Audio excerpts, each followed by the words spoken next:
Welcome to Doc MIC Spring Showcase. We're speaking with the team from the incredibly powerful Keep Sweet, Pray and Obey, Director Rachel Dretzin and Elissa Wall. How are you guys doing today? Very good. Thank you. Very well, thank Awesome. you. Well, would love to just get right into it. I think in doing my initial research, I had a lot of questions, but ultimately, I think a lot of people would think, how do you go back to the beginning here? Like, just take me back. And I mean, really, of this story. Um, both Rachel, how did you decide to approach Alyssa and make this connection, building that early part? And from there, Alyssa, the desire to share your story in this forum is another big choice. So really curious about making that choice and what those early stages of this process were like. Okay, I guess I'll start. Well, interestingly, Elissa came onto this project somewhat late. I didn't find her until I had spent quite a bit of time reporting down in Short Creek, which is where she lives and where much of this story takes place. But before I met Elissa, I had been told about the FLDS. I had never heard of it. And I was actually dubious that I could make a film about it because I thought, oh, it sounds so sensational and that's not what I do. And, polygamy and all this stuff. And I was quite tentative, and I went down and met with Sam Brower, who's an investigative reporter a private investigator in the area who had been pursuing the story for years. And he introduced me to a few women who had left the church. And it was then that I began to think, these women are unreal. They're just so fierce. They've survived so much. They've managed to get out of this incredibly oppressive culture and rebuild their lives. And my interest was piqued. And then when I met Elissa, who really is in many ways the godmother of all of these women, I knew I had a heroine for the film. And it was really then that the film began to come together for me.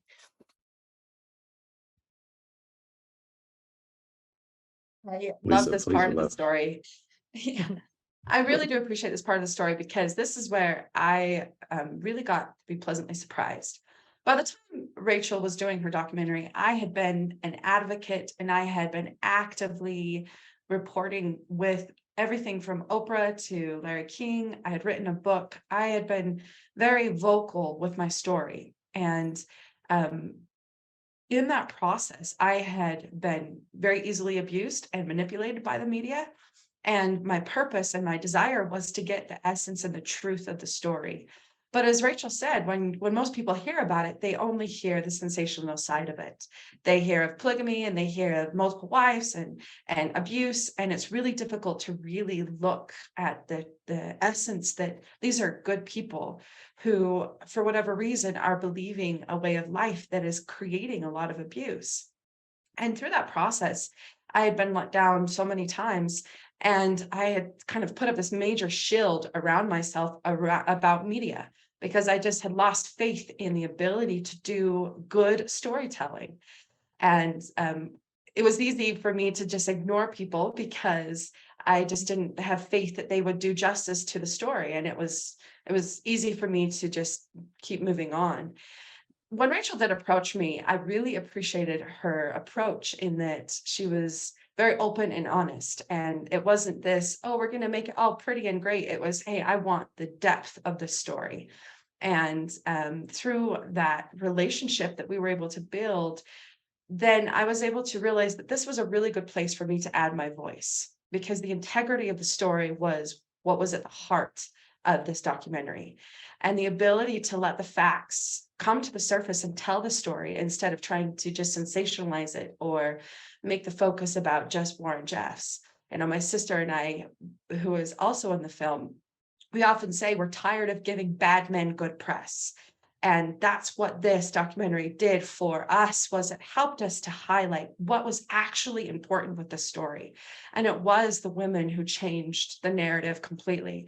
It was the good people on the inside who were willing to be brave and a leap of faith to take on their own life, and then also take on dispelling the shadows that have existed within this religion for so long. I mean, you said something really compelling there about wanting to tell the correct story, and a story that's broader than just this singular terrible figure. When you come to other people in the community and you ask them what they want, like what are those conversations like? And you mentioned your sister, like how do you galvanize so many people have been abused to participate in this? And also like for you, you know, who has been advocating, those people that have not made that first step, you bring them along and, you know, give them the encouragement that's it's gonna be all right. I'll chime in first, and I'm sure Rachel has some to add to that, because she did so much work in just creating relationships with people. I think that was something that every one of us who participated in this documentary found very encouraging and vastly different than any other experience we'd ever had in working with any documentary team or any media was the desire to make an actual relationship with the people. And it was this feeling that they actually care about our life story. They don't just care about what's going to sell. They care about the details, and they did such an in-depth job. And sometimes it was difficult because it was easy to feel like, oh, they just need everything about our lives. But that was the key piece of it. And for the people who weren't quite ready to tell their stories or be involved in it, I still watched Rachel and her team reach out and connect with them, and more than anything, absolutely respect their wishes. It was incredible to have that level of integrity of respecting people's stories and people as just people instead of just a narrative that they can add to their documentary. As far as working with the people, when people leave a high demand religion such as the FLDS, everyone has their own unique journey about how easy it is for them to physically leave. But then also there's a journey of psychologically being able to extricate yourself from the dogma and the lifestyle that you were accustomed to being in. And at every point in that, there is a place where you can tell your story and honor that story, but everyone comes to that on their own terms. As far as for me, I came to that pretty early on because I realized that my story was going to possibly change the future of my family that was still inside of the church. And I did take that leap of faith in telling my story very early on because I saw it as the only tool that I had to make a change.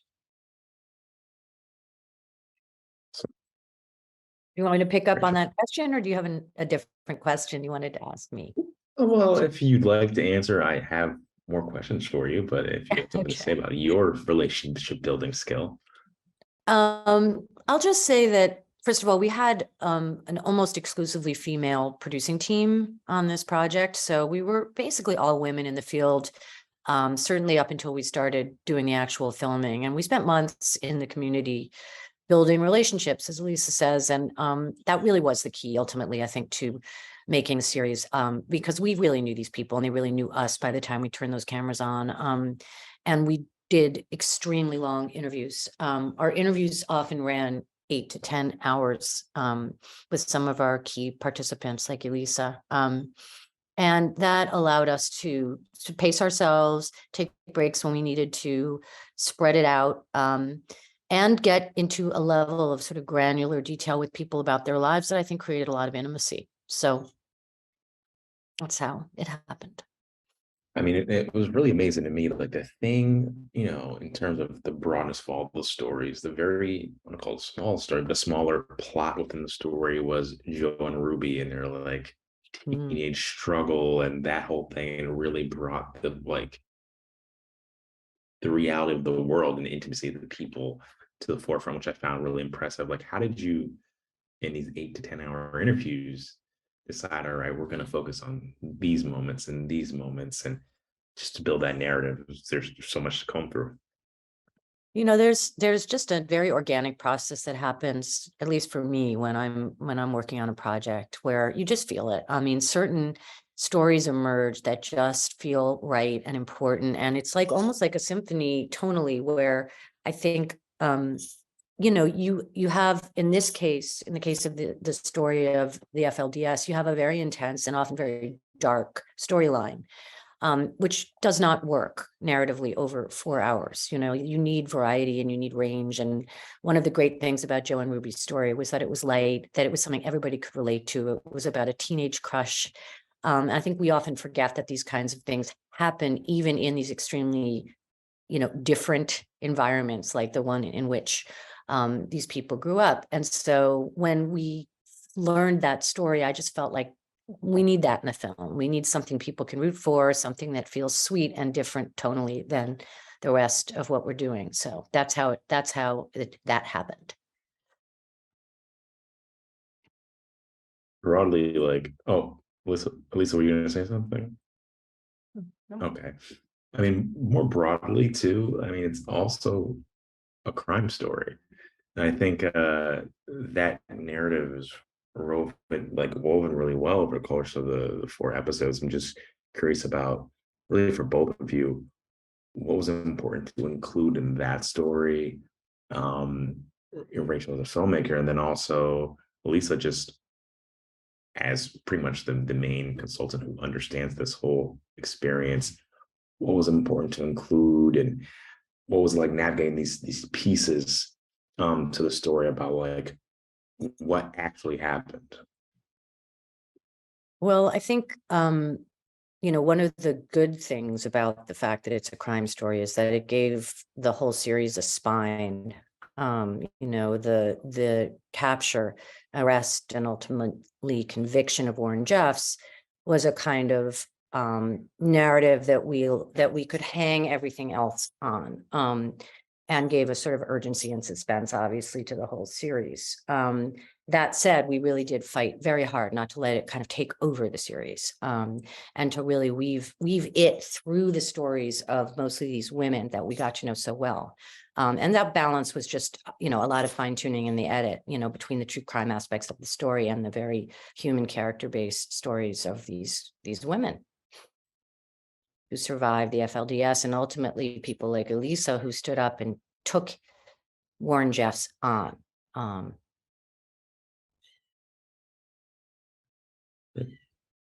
There's a level of the story there's so much crime that has been weaved into the FLDS in general.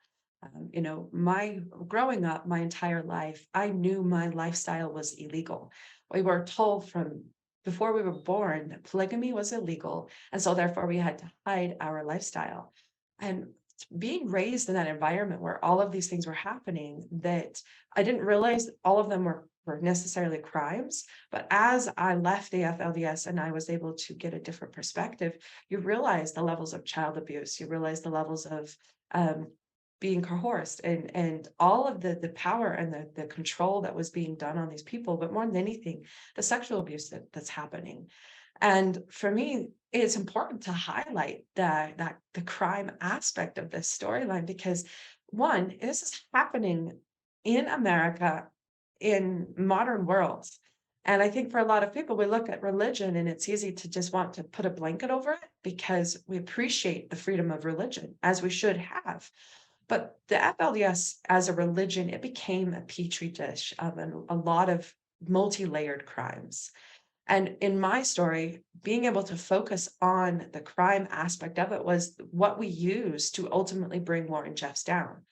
And the process that has happened within the FLDS for people to be able to leave the constraints of the belief system, part of it was because their world was absolutely shattered when Warren Jeffs was put in prison. That was never supposed to ever happen. But that was the power of the justice system, is being able to take down someone who was so all powerful in certain people, in the people's mind of the FLDS, and be able to show that no, his actions were criminal and therefore he will be held accountable. And being able to highlight that in the documentary was really important. On a personal level, why it was so important is because it helped the people that are either a part of the FLDS or have left the FLDS. They've also watched this documentary, and it's given them facts that I believe most people didn't quite realize. And I can't tell you how many people, because I live in the community that kind of where it all started now. And we've been here for several years working to change it. But people have come up to me since the documentary aired and said, Thank you so much. I had no idea what was really going on. And so for me and my world and the people that I've advocated for a decade and a half, this was so important because it gave them all of the information in a digestible format that has helped them to free themselves even further from the shadow of Warren Jeffs and the FLDS. I wanted to ask about that. How has the response been broadly? And like, if you've gotten such a positive response, was there any reticence at first about what the eventual product would be? Was there more pushback or anything? I'm just curious about that, if everything seems to be received relatively well. Really accustomed to pushback. I have dealt with it since the very, very beginning, and in a way that shows me we're doing something right. I believe if you're getting pushback, it means that you're making movement in areas that are very uncomfortable to certain people. And so the pushback is always a little bit there, but out of any project that I've ever worked on, this is the most reception that I think people have had because let's see, Warren Jeffs has been in prison since 2008. And so there's given a lot of time for a lot of people to wake up or to come to a place where they have to make a decision. And the scales have definitely tipped. Now, this is still happening. And that's one thing that I like to remind people is Warren Jeffs may be in prison, but the narrative and the story of the FLDS and what is going on, and that there are people that are still very much trapped in this lifestyle, and their brains are literally hijacked in a lot of ways. But for those thousands of people that have left the FLDS and chosen out of that lifestyle, it is a lot less pushback than ever before. One of the things about the whole situation I was curious about was just the world building in the film. Like, how did you, Rachel, really craft this, visually with the look and the feel? Like, there was the moments of the graphics that looked like, these prayer hymnal sort of things and the interview setups. And how did you evoke this feeling of, being trapped like that? It's a great question. And I think, the phrase world building is one we use a lot internally on our creative team. It was really important in this case to do that kind of world building. And it was a process that started long before we started to film. I mean, it was collaborative. I worked very closely with our cinematographer, Justin Zweifack, who's just brilliant, on sort of designing a color scheme and a look, both for the interviews and for the scenics that we did, to kind of really kind of rhyme with the visuals, the archival material we had, the photographs, the footage.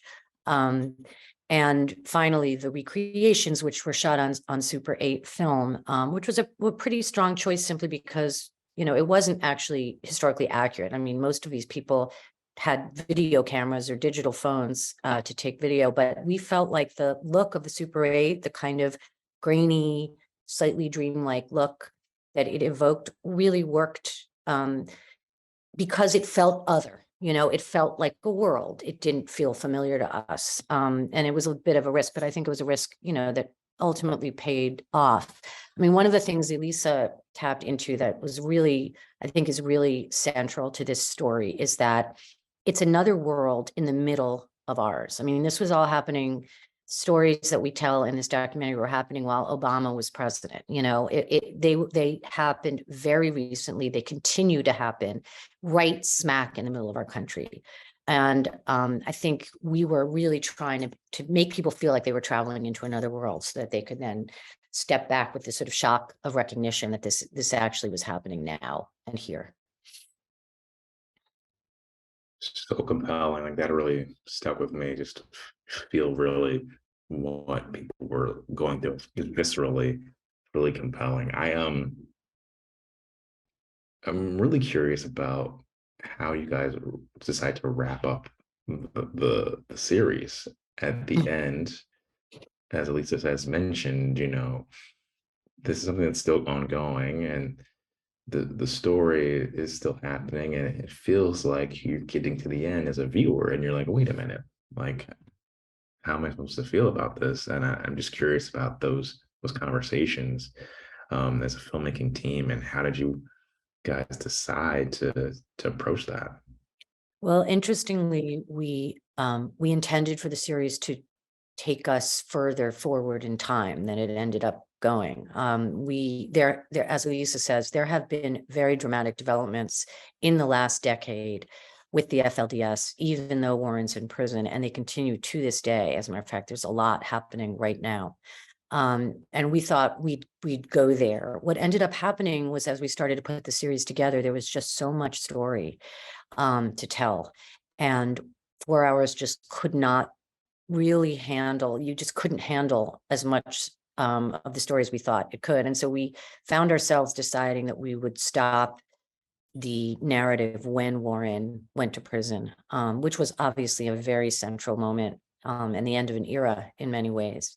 But that was not where we started. We started with a more ambitious idea, but I think it was the right one. I mean, I enjoyed it. I will say this. One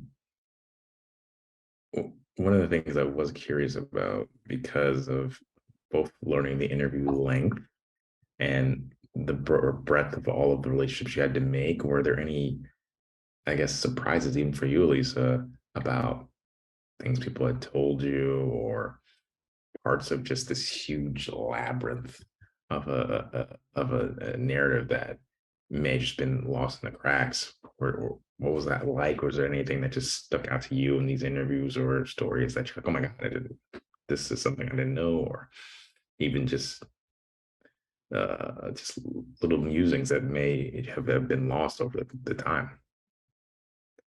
Absolutely, especially watching the documentary and seeing every individual who contributed to it. There was a deep sense of kinship that started to form. I feel like that being an advocate that I was for a long time, it was really easy to put myself on an island because I was attacked from every level, from people that were in the outside world to people who were also inside of the FLDS, because this is a very big story. And I think sometimes people's first response is they just don't want to believe it's happened. And by putting myself on that little island to try and protect myself and just keep on going and keep speaking, keep talking about it, keep working, keep fighting, it was easy for me to remove myself from the reality that this also happened to all the people that I loved and care about very most. And it brought so much balm to my soul and my heart as I was getting to watch these interviews, that there was so much commonality in our experiences, that we weren't really that alone in what we were going through. And there was these common denominators. Everyone felt lonely. Everyone felt trapped, and everyone had this feeling that something had to change. But more than anything, we all shared that moment of absolute courage and bravery where we chose to walk away. And some of us, it was in the middle of the night and we ran away. And some of us, we packed up our stuff and drove away. But getting to share in those moments was incredibly healing to me. And it was just once again enlightening to realize how similar we all are. And how much of the story is not just my story, but our story. I wanted to just add one thing that's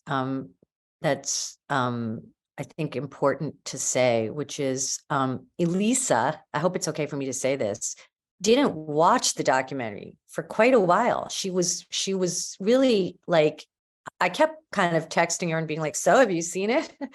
And she's like, not quite ready yet. And I think it was such an emotional experience for the people who participated in the doc and for people who didn't, but who lived this life, to sit down and spend 4 hours traveling back into that very, very painful time.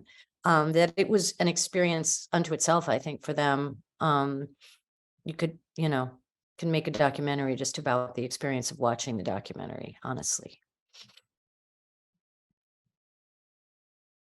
My question too about this is this is obviously an intimate experience that only so many people understand, but has there been a response, I guess, from outside the community? Has there been any like reaching out from both, I don't know, law enforcement, other orgs that are like looking to help or support, or what has that process been like? Has anyone or any organizations outside of this world really tried to like help do anything or contribute to, your cause and the many years of advocating you've done since the series has come out?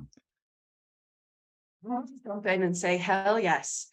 It has been very beneficial to on every level.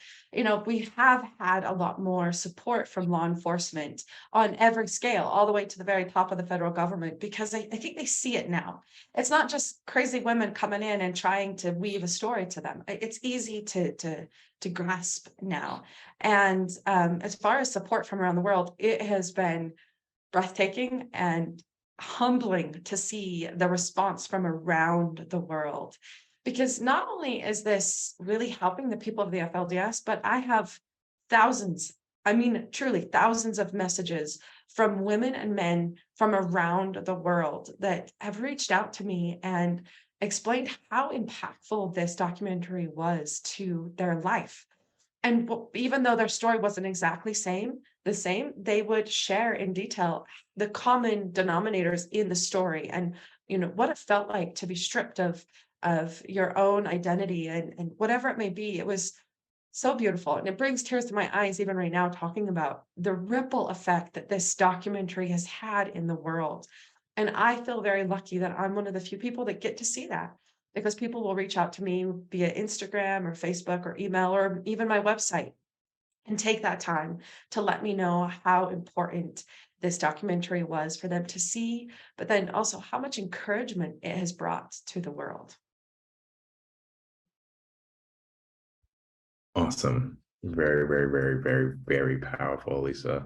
I would love to give you guys the last word to just say what people should expect if they haven't seen it. Everyone here has, but like if they want to go tell people about the documentary, what would you encourage them to expect, and what would you want people to take away from this series? Well, I would just say that I think, it is a documentary on one level about a fundamentalist Mormon polygamist cult in a desolate part of Utah. But it's also a film about women and men who have been disempowered, whose bodies have been under the control of other people, who have been told what they need to do with their bodies and when, who have had a loss of access to other ways of thinking, or who've never had access to other ways of thinking, and whose brains, as Elissa says, I think so eloquently, have really been hijacked.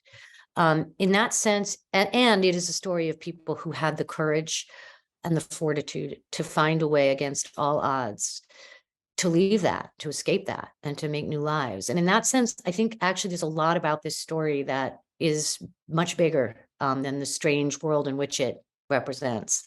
And so I hope it works on both those levels. And I think it does. I mean, just based on the reaction, I think it does. Awesome. Me, Rachel. my No, no, sorry please about go that. ahead. No, no, no, go ahead. My takeaway from all of this one is I hope people get a chance to see what really high quality storytelling looks like. I think we live in a world where everything's about creating content. And I've come to realize there's a huge difference between storytelling and content. And I hope that they get a chance to see as this documentary brings them on a truly incredible story. And as Rachel said, all of those things apply, but also this is a story of resilience. And the world needs more stories of resilience, of what does it look like when people pick up from absolute nothing. They come from nothing and they have nothing, and they're able to do good in this world and rebound from the experiences that have happened to them. So I hope that that's what people feel when they watch this documentary, is they're encouraged by it, they're wowed by the story itself, but more so they're able to incorporate some of that feeling of resilience in their own life. Thank you for that, Elissa. Thank you guys both so much for joining us. Rachel Dretzin, Elissa Wall, keep sweet, pray and obey. Thank you so much, guys. Thank you for having us.